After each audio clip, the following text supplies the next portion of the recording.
कौन सा शेयर होगा पहला? देखिए, पहले स्टॉक के साथ अगर हम कहें तो शाल्बी लिमिटेड के साथ जाना चाहेंगे। मल्टी स्पेशलिटी हॉस्पिटल चेन है जिनकी जॉइंट रिप्लेसमेंट में एक्सपर्टीज है। 15% का मार्केट शेयर इनके जॉइंट रिप्लेसमेंट में है, जो कि अभी करीब करीब 18 से 20 हजार रिप्लेसमेंट पर साल का करते हैं। 2000 बेड है जिसमें 1200 बेड ऑपरेशनल है। जो बड़ी बात है वो ये है कि इन्होंने अभी यूएस में एक इम्प्लांट का जो कंपनी थी वो अधिग्रहण कर लिया है, जिससे इनको यहाँ पे बहुत मुनाफा होने वाला है। इस वक्त अगर आप देखें तो इम्प्लांट का बिजनेस 10 मिलियन यूएस डॉलर का है, 10 मिलियन यूएस डॉलर का है, जिन्हें ये आने वाले 3 सालों में 100 मिलियन का करने की बात कर रहे हैं। 50 नए फ्रेंचाइजी बेस्ड हॉस्पिटल खोलने की बात है, और सबसे अच्छी बात है कि डेट फ्री कंपनी है। मुझे लगता है कि यहाँ पे दिवाली के हिसाब से बिल्कुल निवेश करना चाहिए, और ये निवेश दिवाली से दिवाली तक के समय अवधि के लिए दिया जा रहा है। सैलरी पहला शेयर होगा राजेश जी की तरफ से खरीदारी करने की सलाह 360 रुपए के लक्ष्य के साथ अगले एक साल के अगली दिवाली तक के लिए आप शेयर को खरीद के चल सकते हैं। जब अगला शेयर कौन सा होगा? आपने एक मिड कैप स्टॉक्स की बात की है, कोई लार्ज कैप शेयर? देखिए, लार्ज कैप की बात की जाए तो मैं रिलायंस के साथ जाना चाहूंगा। केपेक्स की इंटेंसिटी उनकी बढ़ती जा रही है। ऑयल टू केमिकल्स का बिजनेस अगर दूसरी तिमाही में देखेंगे तो जो पहले थोड़ा सा ठंडा पड़ा होता वहां पर EBITDA 7% बढ़ा है क्वार्टर ऑन क्वार्टर, जो कि 16,300 करोड़ के आसपास आया है। वो इस कारण से आया है कि रिफाइनिंग मार्जिन्स भी बढ़ गए थे और क्रैकिंग के जो इकोनॉमिक्स है वो भी इनके फेवर में आए थे। अब मैनेजमेंट ने क्लियरली कहा है कि वो डेट रिडक्शन पे फोकस करने वाले हैं, ये बहुत बड़ी बात है। दूसरे अगर आप देखेंगे तो जियो में भी बहुत शानदार नंबर आए। 5G के रोल आउट के बाद वहां से भी आरपूज वगैरह बढ़ते हुए नजर आएंगे। और रिटेल की तो क्या ही कहूँ, दूसरे जो रिटेल चेन्स है वो 800 स्टोर लेके बैठे हैं। ये ऐसी कंपनी है जो 800 स्टोर हर क्वार्टर जोड़ती है। मई के अंत में 18,000 स्टोर इनके थे। और मैं समझता हूँ कि इस स्टॉक में सिर्फ दिवाली से दिवाली तक नहीं, बल्कि उससे भी आने वाली दिवालियों तक रखना चाहिए। बट चूंकि ये एक साल का लक्ष्य है तो मैं समझता हूँ 2850 के आसपास के टारगेट इसमें बिल्कुल हो सकते हैं। रिलायंस एक शेयर दिग्गज शेयर जिसमें खरीदारी करने की सलाह 2850 के लक्ष्य के साथ खरीदारी की। इस साल हमने देखा है कि शेयर ने कहीं ना कहीं अंडर परफॉर्म किया है, लेकिन अगले एक साल में एक बेहतर रिटर्न देखने को मिल सकता है।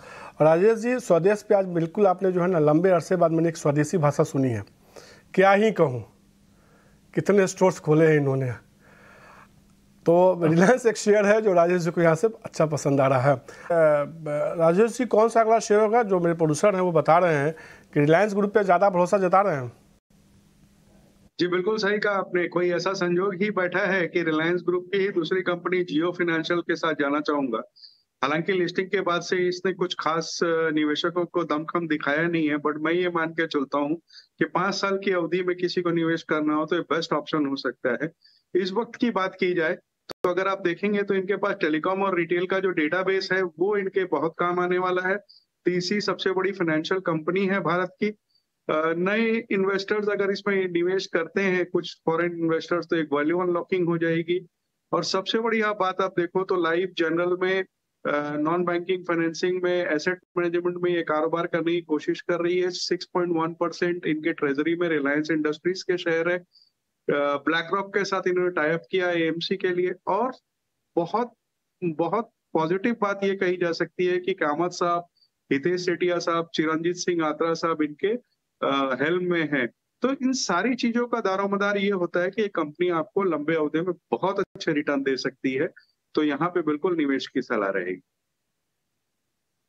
करने की सलाह इस साल की लिस्टिंग, और हमने देखा है कि जिस तरीके से राजेश जी बता रहे हैं यहाँ से एक अच्छी मजबूती देखने को मिल सकता है। उनको लगता है 20-22% की तेजी अगले एक साल में देखने को मिल सकता है। जो फाइनेंस में खरीदारी करके चल सकते हैं 265 रुपये के कह सकते हैं कि मझोले शेयर की तो चर्चा हो गई है।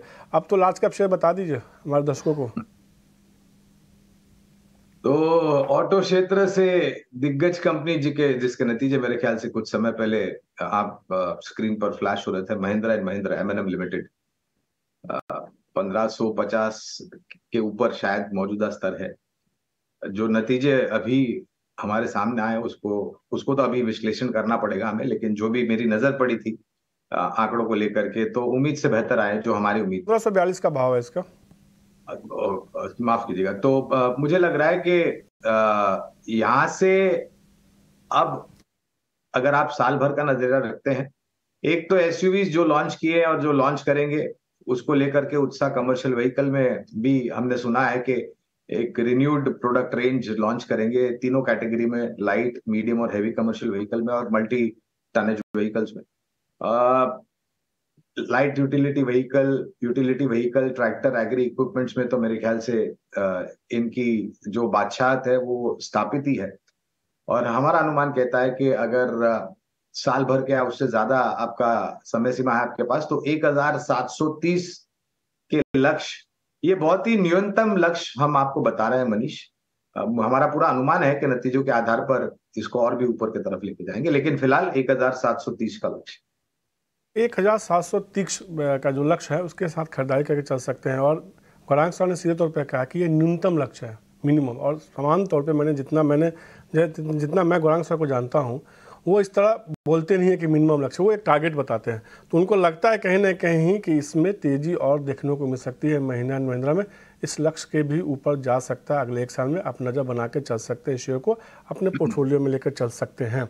महिंद्रा एंड महिंद्रा खरीदारी करने की सलाह। अभी तक हमने देखा है कि अलग अलग सेक्टर्स के स्टॉक्स की चर्चा हुई, चाहे वो ऑटो हो, चाहे बैंक हो, चाहे सीमेंट हो या फार्मा हो, हर सेक्टर से एक एक स्टॉक्स हमारे जानकारों ने अब तक आपको बताए हैं।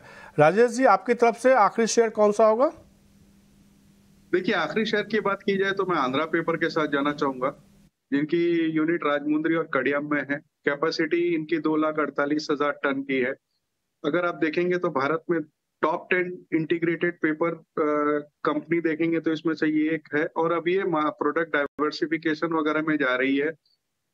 FY23 में बहुत शानदार बढ़त देखी गई, इतनी अच्छी कि 2,50,000 मीट्रिक टन का इनका हाईएस्ट एवर सेल्स वॉल्यूम कहा जा सकता है।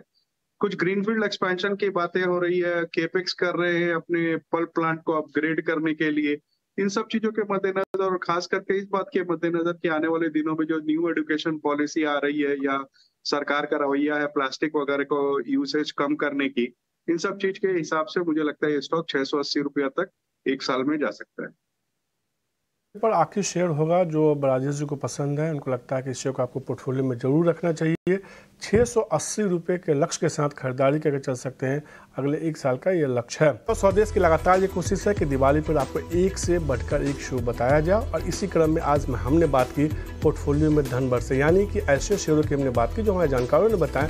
और ये ऐसे 11 शेयर थे जिसमें से mid cap, small cap, large cap में से शेयर थे जिसको आप खरीद के अपने पोर्टफोलियो में रख सकते हैं और अगले एक साल में आपको बेहतर रिटर्न देखने को मिलेगा।